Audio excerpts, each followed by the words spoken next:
You're listening to Cards to the Moon, a podcast about trading cards from both a collector and investor perspective. We hope you'll stick around for the ride as we take a deep dive into the state of the hobby, share some hot takes, hopefully some useful advice, and fun stories along the way. Hey guys, welcome to Cards to the Moon. Thank you for joining us for episode 72 this Friday. My name is Clark from 5 Card Guys on Instagram. And with me as always is Hyung of Integrity Sports Cards and John, who is Trade You at Recess. Okay, so off the top today, as we're recording this, the MLB trade deadline is now over. And the big trade of the day is, of course, Whit Merrifield coming to the Toronto Blue Jays for an infielder. I was about to say, pitcher. let's go. You know, we can always use more infield depth, right, boys? Man, that was a bad pickup by Toronto. Just saying. Man. I don't think we needed that, but jokes aside, the Blockbuster trade is, of course, Juan Soto going to the San Diego Padres. That's nuts. Along with Josh Bell. And here's the list who the Nationals got: Luke Voigt, Mackenzie Gore, C.J. Abrams, Robert Hassel III, James Wood, and Jarlin Susana. Some big time prospects. Holy. Yeah. So Hyung, actually, I know you were high on some of the prospects I just mentioned. How do you feel about this trade overall for both the Padres and the Nats? I'm higher on Soto, I'll tell you that. And you know what? Josh Bell's the icing. I think the Padres won out for sure. I know they gave up a lot, but like, come on, it's Soto and Josh Bell. Like, that's, Yeah. I think the Josh Bell's the kicker, Right. to be honest. And Yeah. and Bell's having a great season too, right? So Yeah, I don't know much about Josh Bell, but when I saw the trade, I was like, isn't Josh Bell pretty good? I was like, holy cow. I mean, it eliminates Hosmer, so you got rid of Hosmer. Right. You got now Bell. I mean, Hosmer has 8 home runs as a first baseman. You need more production, especially in that lineup, and with Soto, kind of complementing Machado and Tatis. Oh, boy. Cronenworth. Like, you're talking a pretty fun lineup. I'm pretty excited. Yeah. yeah, they'll be a fun team to watch. So I guess bringing it back to the hobby, do you think this trade will do anything to Soto's card value, or how about even some of the top prospects like Hassel and Wood? I think for both, yeah, potentially. I think it could affect Soto's price. I mean, if they do some damage and, you know, really run LA out of town, which I think they have a legit shot at. You know, they're just building.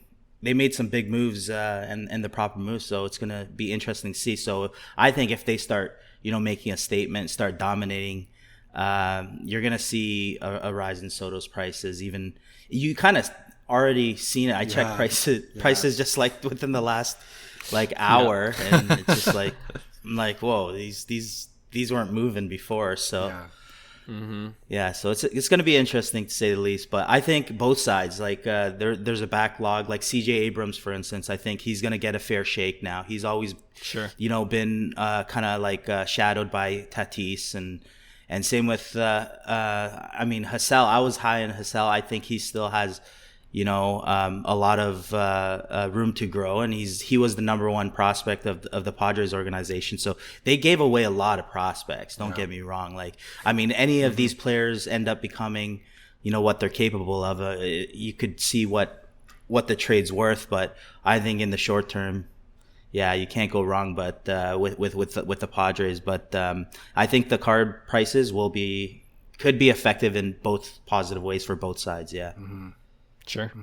What do you think, John? Well, Soto's cards have already gone up about 30% in the last couple of weeks, as the moment he rejected that final offer and it looked like he was going to get traded, you can see his cards start to spike. And then I think just literally, like Hyung was mentioning, just today alone, it probably went up about 5%.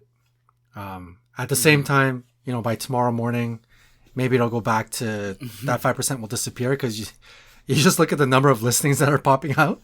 It's crazy. Everybody's just trying to sell it right now. So you could probably see it come down a bit, but I could see this going well for Soto. I think for I can't speak so much to the prospects. I think that's Hyung's area of expertise. But just as a fan of baseball, to see, if you've been watching anything of Soto with the Washington Nationals, it is brutal. Like, he has no support. They're just pitching around him. He's like getting like 3 walks a game. I mean, he's obviously got one of the best eyes in the game, but he is getting no pitches. So as a fan of baseball, fan of Soto, it's going to be just awesome watching him have support, protection, and get some legit pitches for him to start swinging. So, and then Tatis coming back. Oh boy, it's going to be a fun lineup. It's going to be crazy. Yeah. What's the top 4 in that lineup look like? Tatis, I think, leading off. Right. I saw that. Soto second. Bell third. Machado has to be Machado. Yeah. And then Cronenworth. Cronenworth. Yeah. Yeah, you got Trent Grisham probably at the bottom of the order, and yeah. I mean, that's not too bad, a 9-hole hitter. Right. Yeah. Still a lot of upside in Trent, so. Yeah, pretty crazy. Yeah, I had Juan Soto, like his Bowman Chrome base rookie auto, on my watch list for the last little while because he's been having a bit of a down season, compared to his own numbers. I lost the opportunity to get in now. It's like damn, I was like just like waiting for it to go a bit cheaper, and then out of nowhere. Well, not out of nowhere, but like that news where he rejected the 15-year, $450 million. But you guys think, how long will this sustain? You think it'll correct back, the Soto on a downward trend? Yeah, because you get these emotional spikes. True. But then people realize it's like, well, he's in a Padres uniform. Yeah. Like it's back to normal, And obviously it's going to put him in a better position to, do well. So hopefully that becomes the fuel. But I think most people realize when it levels out, it should be, correcting itself to whatever it's actually worth eventually. Right. So I think there's going to be a lot of mixtures of people kind of buying and selling right now. So we won't get the true cost of or value. I think there's a lot of emotion. Point. Yeah. Good point. Sure. Yeah. I could at this point, I'm definitely waiting for the off season. Now you have to, right? Yeah. And I'm actually looking at, Soto's new teammate, Tatis cards. You know what I mean? Like we talked about it in the previous episode. Yeah. So before he comes back, before they play together, there might be like a small window of opportunity to pick up a Tatis. For sure. His prices that could be right now, man. Pretty nice. It could be right now. If he comes out hot. And I mean, you just never know with Tatis.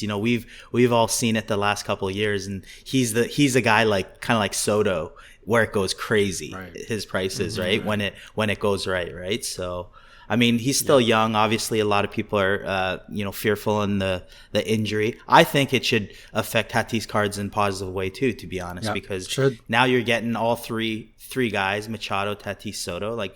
I mean, that's a pretty banging trio, and it's only going to help wedge Soto's lefty bat between 2 right-handed sticks. Yeah. So you're going to get better looks from every player involved. So hopefully Tatis comes out hot. Because I love Tatis. I'm all in on him. And your Machado lot pickup. I was about to say that's what he's loving. That's looking good too now. I love it. Yeah, His prices are healthy too, and I think his chrome, because the pop count's so low, right? So just a couple tens and I'm golden. Yeah. Wow, what a trade! And as for the prospects with Hassel and Wood. The only thing I'm worried about is that they're going to essentially a dysfunctional Nationals team that's going to change ownership, pretty soon. And I just feel bad for them, for National fans. Wood is actually a DC guy, so I think his prices might have a little fan base, and he might be. I'm telling you, Wood might be the dude in like 4 or 5 years. He might be the dude, the next big thing, right? So. I mean, I like Hassel too. He could become an all-star. So, both are legit prospects, and CJ Abrams is pretty good as well. So true. James Wood watch list. But yeah, James with watch list. I like it. I agree, yep. Clark. I think it could also going to Washington. It could be also a negative thing, I guess, in people's eyes. Right. Yeah. So hopefully not. But yeah, if you look at the last few years, who have they lost? Here's the list. They lost Bryce Harper, Anthony Rendon, Max Scherzer, Trey Turner, and now Juan Soto. That team was ridiculous. That's crazy. Yeah. and now they're all gone. So. All gone. You got to rebuild. Yep. All right. Hopefully, a new ownership team will help clean that franchise up. All right, let's go on to our Friday discussion. And I wanted to talk a bit about the recent National Sports Collectors Convention that took place this past week in Atlantic City. We unfortunately weren't able to make it, but there was no shortage of news and updates coming at us from our social media feeds from those who were there. And, from what you've seen and read, I want to ask you, what kind of vibe did you get from this year's National?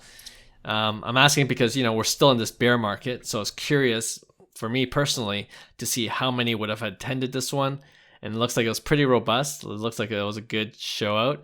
But anyway, initial thoughts on what you've seen come out of this year's biggest sports card event. Somebody said there was no Wi-Fi. Is that true? You know what? That was one of my points. I heard it was $80 to get connected to the convention Wi-Fi. That's a quick way to leave that venue to a new city. Yeah, no one wants to go to Atlantic City. I heard the 5G was really spotty, so you're sort of forced to try and get the Wi-Fi. So comps were a little tough, I heard. Yeah. You gotta memorize the comps. Brutal. Man, I was so jealous seeing all of the content rolling out.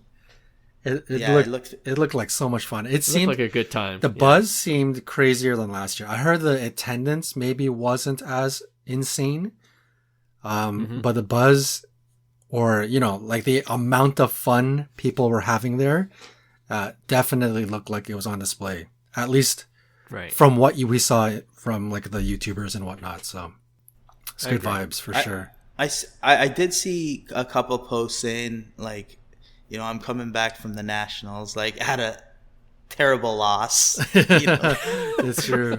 Just mentioning that, throwing it out there. Right. So I could see that happening too. Are these shows actually are they profitable or beneficial in that sense? I don't know. Can you pick up absolute gems that you've never seen before? Absolutely. Right.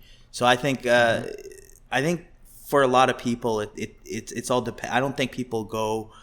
I guess people go for different reasons, right? The culture. I think for a hobbyist, that was always top of the list. You go there to meet your digital buddies. Your IG friends and stuff now. Right. True. So it's people love that experience, the culture of trading. And I guess in a market when it's down, trading is the best thing to do, right? Instead of selling and trying to profit off cards. So I heard trading was tough too, though. Oh yeah. Yeah. From only a handful of people, but they said that trading was, people were only looking for the rarest of rare cards, very awesome, rare,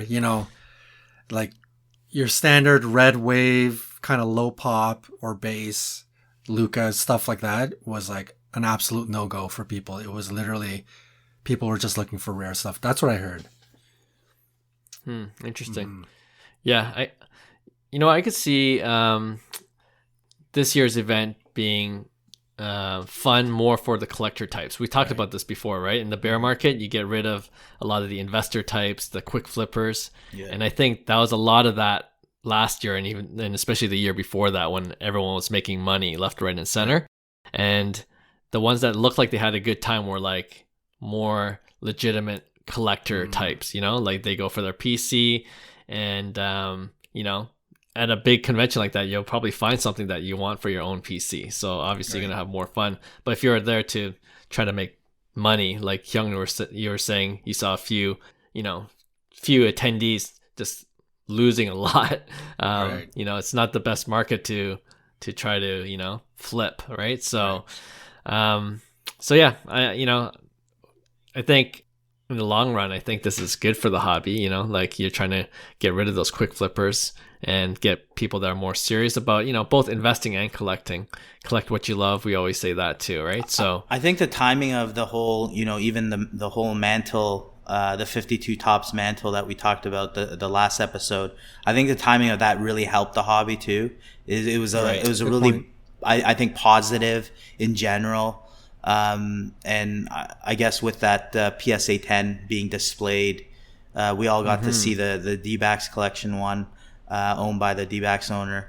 Yeah, no, I was going to bring that up. The Mickey Mantle PSA 10 D-backs card. Like, again, if you're really into the hobby and, that's kind of cool to see in person, right? Like, I would have loved to see 100%. A 35 million card on display. That's a museum piece. Yeah, that's like a museum. Exactly. You're going to a museum. Insane. Yeah, 100%. Yeah. A couple other things I've noticed on my feed. Fanatics and Zero Cool, they made a huge splash this year. I think they had like 4 20-foot digital screens, so you couldn't miss their booth. But wow. They did three activations. So especially with Zero Cool being into like more culture trading cards, and I think they launched, or they were just announcing the release of Stranger Things trading cards, right. Dune the movie, and Clerks the movie. So that's an interesting trend, I think. Like it's not just about sports, really getting into the culture of trading cards too, right? So all the hobbyists are like holding their breath right now. Don't hate, guys. Come on, don't hate. I legitimately would buy the Stranger Things one though. That sounds interesting. Yeah, I'm a fan. I love Stranger Things. I'm all about it. I'm just noting that out there. I did think there was more diversity too. I think Women of the Hobby, they were there as well, and they had a panel on one of the other podcasts, and that's kind of cool to see a more diverse crowd and more kids. I think that was also a good thing to see at this year's national. Right. So yeah, question for you guys to kind of, I guess, to wrap up this episode. Next year it's in Chicago. Hopefully we can make it to that one. That'll be a lot of fun. Anything you're hoping to see, or from now until next summer for that show in Chicago? You know what? I'm just looking forward to attending one of these events. I personally made a vow that I wouldn't go until it's in Las Vegas, because I think that's the perfect venue, so that we could all get lost. But yeah, I don't know. I guess I'm excited to go next year and check out kind of like the show from a hobbyist perspective. It's like we're supposed to go before COVID in 2019 and 2020. So we couldn't. We've been anticipating. We've been waiting for it, right? It's always been the big event, and I think the boys are up for it. Early talks now, so it gets it in motion. So I'm definitely excited. I don't know particularly what I'm gonna look forward to, but I guess in the next year, I'm sure I'll start getting more into the vintage side of things as more long-term investments. So I'd love to see kind of like more of those big museum pieces out there for sure. Right. Yeah, that'd be cool. Yeah, I think anticipating going to the show to, number one, just to be at the show, and all of the highlights that we have seen that we've been so jealous of, to be able to experience it, I think that would be pretty cool. And then in terms of like our personal collections, I mean, there have been cards that I have always wanted for my PC, some bigger cards that I always tell myself, if I see it at the show, I might trade in for it. And, especially in like local card shows, it's not really that, I know the odds of me seeing something very particular is pretty low. And for the most part, from the shows that we've gone to, not even close. Like I wasn't even close to seeing anything related to like my PC. But at the National, I have a lot more confidence that I actually might see some cards, some cards that I could certainly trade into, like a Kobe flawless patch auto, right? That's up in the 8, almost 5 figures. But if it's there and maybe like a trade possibility is there, that's something I would love to maybe get into, right? especially at a card show. So I think something like that, obviously at the national, it's very highly likely. At a local show, probably not. So those are the probably in terms of like a personal PC thing. I'm excited to possibly not to say that would actually happen, but just to even possibly have the opportunity. Something I'm looking forward to for sure. Yeah, no, for sure. And for me, I think personally, a couple things. Now that we've been doing this podcast for over a year now, and like we've been connected to a few other hobby content creators. Like you see a lot of them meet up in person during these big events, so that'd be kind of cool to connect with those guys. Like guys we like, I think you mentioned before too, Hyung, like our digital friends become IRL friends and just hang out and talk about the hobby. That'd be a good experience. And then who knows what's going to happen in a year. Like we could still be in a recession, we could still like see like we could still see prices kind of trend downward, but I hope by that time, like the market will have adjusted. Like I think one of the main problems with trying to get a good deal is like people are still holding on to their bags, right? And they want to sell it for as much as possible. Yet, the prices have gone down. So, maybe in a year's time, you might get those prices that you want it for, because sellers realize that, I'm not going to be able to sell this if I get whatever you can. Yeah, exactly. Right. So maybe there's opportunities there to get good cards, but again, who knows what's going to happen in a year. But that being said, like we're in a really, we're in a bear market. So like seeing an event like this and seeing that there's still a lot of people coming out to this event, like it gives me more confidence that, like the hobby is still, thriving, and we don't have to worry about it going back to like, like I think I saw someone on Instagram say like, oh, I remember when train nights was 35 people and now it's like a whole room, like hundreds of people, right? Like I don't think we're going back to the 35 people days again, so. And those are all positive signs, of the hobby from a long-term kind of like market growth. And that's the stuff you kind of want to see. And you have back-to-back momentum events like the national and the mantle, and we keep on using that as momentum. And at the end of the day, the people make the hobby, and as long as you keep the losers out, like the people that have absolutely no business in the hobby,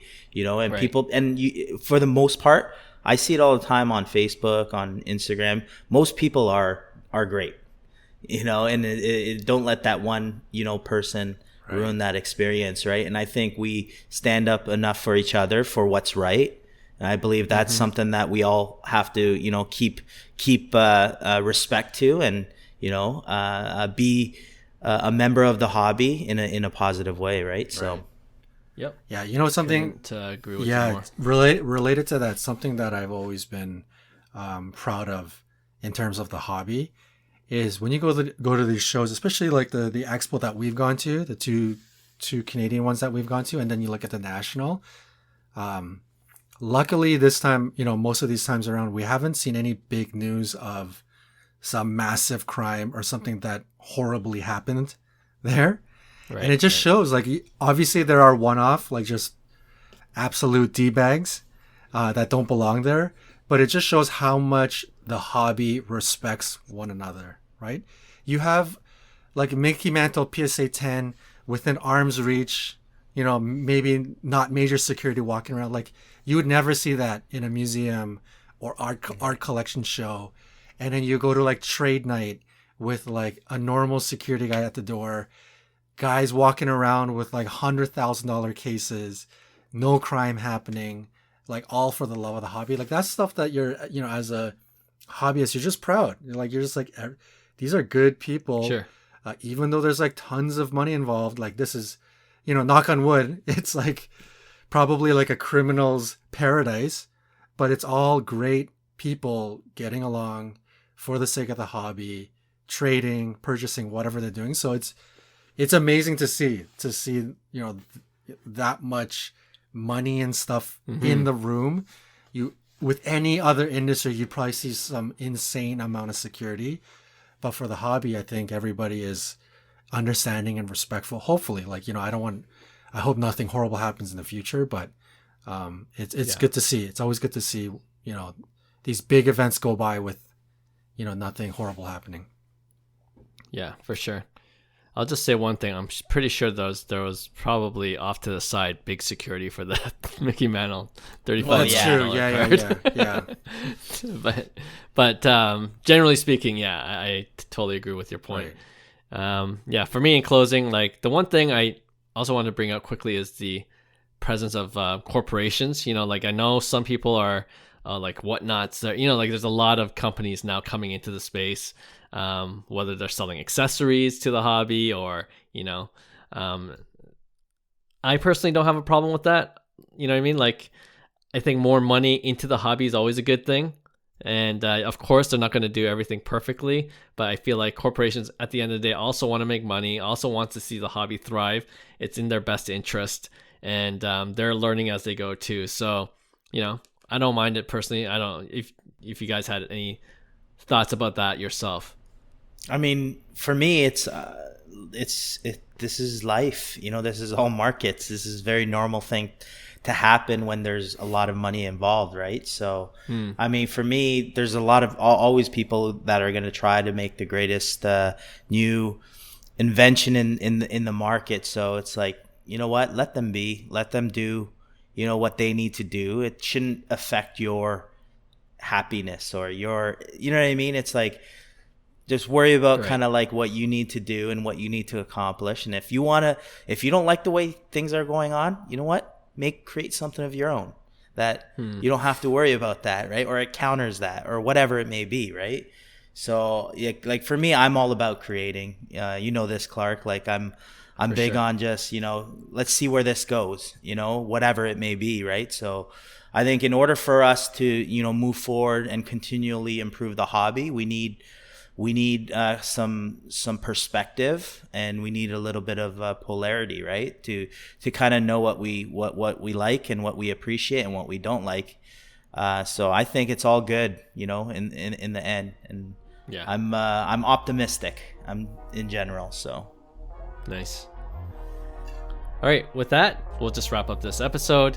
Again, we'd like to thank all our listeners and subscribers to our podcast. And if you enjoyed this episode, we really appreciate you giving us 5 stars or positive feedback. All right, and now we'll see you for our next episode on Tuesday. See you then. Bye. Hey, thanks for listening to Cards to the Moon. We'd really appreciate you subscribing to our podcast wherever you listen to your podcasts. And you can also connect with each of us on Instagram at 5cardguys, or you can follow Hyung at Integrity Sports Cards or John at TradeU at Recess. You can also check us out at 5cardguys.com. Thanks again, and hope to connect soon.